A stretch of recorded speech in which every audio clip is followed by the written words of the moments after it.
Isang mabuting laro akong natutunan, nagbibigay nagbibigay sigla sa ating katawan. Liksi ng kilos at talas ng isipan, mula sa larong kapaki-pakinabang. Ahedres kung ito'y turing sa ating wika.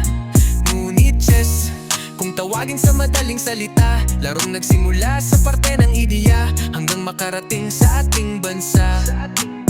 Chess ang paborito kong laro, hindi pagpapalit kahit man kanino. Talagang tunay na love ko to, kahit hindi kumain game ako. Kaya nga mga ahedres, ating tangkilikin ng larong chess. Sa araw-araw laging mag-practice, upang ang galing natin ay hindi mapanis.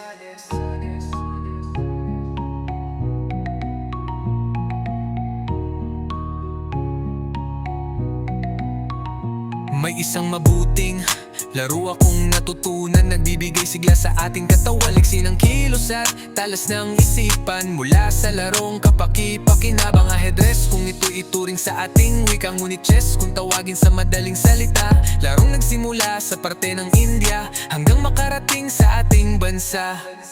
Chess ang paborito kong laro, hindi ipagpapalit kahit man kanino.